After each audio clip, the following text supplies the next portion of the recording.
ऐसा समय आएगा सूर्य का रश्मि इतना बढ़ेगा जैसे होगा जंगल पर और घर, ये तरु तृण वो सब जलेगा। विशेषकर अमेरिका का 70% अंचल जलमग्न होगा। अमेरिका का ऐसा स्थिति होगा जिस स्थिति को वर्णन करना मुश्किल है। महापुरुष अच्युतानंद ने लिखे थे जैसे कि सूर्य का रश्मि बढ़ेगा, तो आज जैसा सूर्य का रश्मि हो रहा है ये सूर्य का रश्मि और भी बढ़ेगा, और भी तापमान बढ़ेगा। तो इसके बारे में महापुरुष अच्युतानंद ने फिर लिखे हैं, रौद्र ताप जेते बेले मेदिनी जलिबो, यानी ऐसा समय आएगा सूर्य का रश्मि इतना प्रखर होगा जैसे कि तरु तृण यानी वृक्ष, लता, पौधे, पेड़, घर और जंगल ये सब जलेगा। ऐसा समय आ रहा है, सूर्य का रश्मि इतना बढ़ेगा जैसे कि वर्षा नहीं होगा, सूखा पड़ेगा और समुद्र सूर्य का रश्मि भी बढ़ेगा। उसी हिसाब से क्या होगा, जंगल, पर्वत और घर जैसे कि जो देखते हैं ये तरु तृण वो सब जलेगा। तो महापुरुष ऐसे लिखे हैं, रौद्र ताप जेते बड़े मेदी नहीं जलेगा, यानी सूर्य ताप से जब पृथ्वी जलेगा गर्म से, और उसी टाइम बर्फ पहाड़ जो उत्तर मेरु और भी निकलेगा। और क्या होगा ना, उत्तर मेरु का पानी क्या होगा ना, इसके बारे में महापुरुष अच्युतानंद लिखे हैं, वही वह पानी रो स्व समुद्र को पुण्य, यानी उत्तर मेरु का पानी समुद्र को आएगा। और कौन सा समुद्र को आएगा इसके बारे में भी महापुरुष अच्युतानंद ने लिखे हैं, अटलांटिक के बड़ी जीव कहीं कहते जानो, अटलांटिक यानी अटलांटिक महासागर, वो उसका जो जलपतन इतना बढ़ जाएगा उसको कोई माप नहीं पाएगा, बहुत ज़्यादा बढ़ जाएगा। ये महापुरुष अच्युतानंद ने आज से 500 साल पहले लिखे हैं। और उसका बाद क्या होगा, समुद्र और पानी धीरे धीरे बढ़ी जीवो, सागर और माती वसे से आऊ जाती हो, यानी धीरे धीरे 7 समुद्र का पानी जो समुद्र के किनारे पर बैठे हैं, जिससे देश विशेषकर अमेरिका और ये उधर से चीन, इंडोनेशिया, थाईलैंड, जापान, ये सब देश क्या होगा न, समुद्र की पानी उसको ग्रास करेगा। बहुत अंचल अमेरिका का जलमग्न हो जाएगा।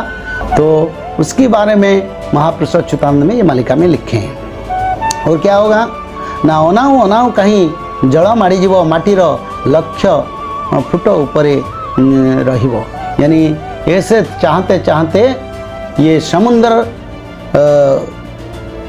आगे बढ़ेगा और उसका जलपतन बढ़ेगा, करीब 1,00,000 मीटर तक, 1,00,000 फुट तक समुद्र का जल बढ़ेगा।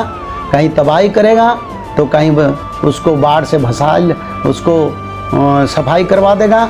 तो ऐसे जो देश विश्व में है वो जल प्रवाह में, समुद्र के प्रवाह में समुद्र में लीन हो जाएंगे। और हमें विशेष कर अमेरिका का 70% अंचल जलमग्न होगा। और उसके बारे में महापुरुष अच्युतानंद ने लिखे, सृष्टि करता प्रभु जगतपति जानो, भारत भूमि रे करीबे वैकुंठ स्थापन। फिर एक बार महापुरुष अच्युतानंद ने इसके बारे में लिखे, जैसे कि भगवान कल्कि यहाँ फिर एक बार द्वितीय अयोध्या बनाने के लिए धरावतरण कर चुके हैं, तो ये भारत भूमि को प्रभु रक्षा करेंगे। तो क्या होगा इसके बारे में महापुरुष लिखे, भूगोल स्थिति बड़ा विचित्र तू जानो, भारत रही अच्छी सर्व ऊर्ध्वरे पुण्य, यानी भौगोलिक स्थिति और आध्यात्मिक स्थिति में और भगवान की माया से भारत को ऊंचा करके प्रभु रखेंगे और भारत को जल प्रलय का कोई प्रभाव नहीं रहेगा।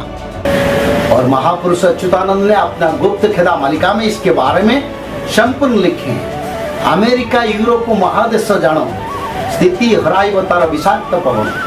तो ऐसा होगा यूरोप की स्थिति, ऐसा रेडिएशन होगा, जितने जो atomic radiation, atomic power plant है उसमें रेडिएशन आएगा। मालिका में इसके बारे में लिखा। और ये भी महापुरुष अच्युतानंद ने लिखे हैं, सबरी ध्वंसर कारण अमेरिका जानो, यानी विश्व में जो थर्ड वर्ल्ड होगा उसका जिम्मेदारी और किसकी वजह से होगा ना, अमेरिका की वजह से वो विश्व युद्ध होगा। और क्या होगा, अंतिम समय में कोई विश्व युद्ध जिन्होंने इस विश्व युद्ध को करने के लिए सभी देश के साथ तालमेल रख के उसको बनाया, उन्हीं लोगों का विनाश होगा।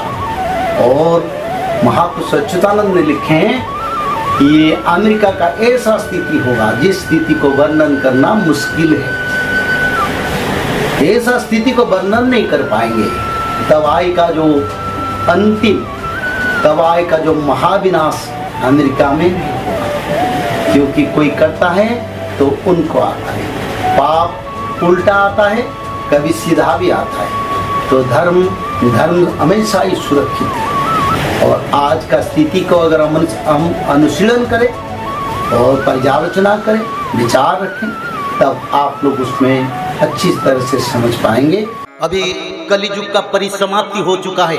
सारा विश्व में मानव सभ्यता के लिए बड़ा आपदा आ रहा है। कहीं जल प्रलय, कहीं भूकंप। तो यह भूकंप बढ़ता जाएगा, क्योंकि प्रभु पहले आप लोगों को सचेतन करते हैं। देश मानवों में भक्ति भाव समर्पण का जागृत हो जाए और मानव लोग ये भी समझ जाएं कि कलियुग अब नहीं रहने वाला है, अब सत्य युग आने वाला है।